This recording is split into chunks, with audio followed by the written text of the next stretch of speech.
Visiting ভিসার কোটা উন্মুক্ত করার ঘোষণা দিয়েছে মালয়েশিয়া। এবার কৃষি, বৃক্ষরোপণ ও খনি সহ ১৩টি উপখাতে ২৪ লক্ষাধিক কর্মী নেয়ার পরিকল্পনা রয়েছে দেশটির। এদিকে ২০২৬ সালের মধ্যে বিদেশি কর্মী নির্ভরতা ১৫ থেকে ১০% নামিয়ে আনার পরিকল্পনা করছে মালয়েশিয়া সরকার। মালয়েশিয়া বিদেশি শ্রমিক নিয়োগে এসেছে বড় পরিবর্তন। কৃষি, বাগান এবং খনি সহ মোট ১৩টি নতুন খাতে নিয়োগ দেবে দেশটির সরকার। প্রায় ২.৫ কোটি শ্রমিক নেওয়ার এই ঘোষণা ইতিমধ্যে আলোড়ন সৃষ্টি করেছে শ্রমবাজার। বিশেষ করে বাংলাদেশ, নেপাল, ইন্দোনেশিয়া অন্যান্য শ্রমিক রপ্তানিকারক দেশের জন্য এই খবর আশার আলো।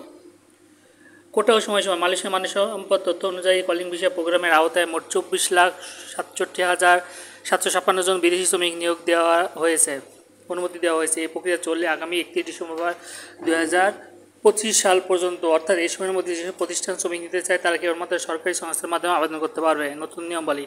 পূর্বের মতো আরও কোনোভাবে ব্যক্তিগত দালাল, ব্রোকার বা এজেন্টের মাধ্যমে শ্রমিক নেওয়া হবে না। এই প্রক্রিয়ায় সরাসরি নিয়ন্ত্রণ রাখবে মালয়েশিয়া সরকার। আবেদনগুলো প্রথমে যাচাই করবে ফরেন ওয়ার্কার্স টেকনিক্যাল কমিটি। পরবর্তীতে স্বরাষ্ট্রমন্ত্রী এবং মানবমন্ত্রী যৌথভাবে সেই আবেদন অনুমোদন করবে। এর ফলে নিয়োগ প্রক্রিয়ায় অনিয়ম, দালালি এবং অতিরিক্ত খরচের প্রবণতা কমবে বলে আশা করা যাচ্ছে।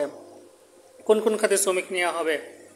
কৃষি, প্লান্টেশন, বাগান, খনিজ ও আহরণ, পাম তেলের বাগান, রাবার বাগান, কাঠ ও বনজ আহরণ, নির্মাণ সামগ্রী আহরণ, সাপোর্ট খাত, এসব খাতে দীর্ঘদিন ধরে শ্রমিক ঘাটতি বিদ্যমান।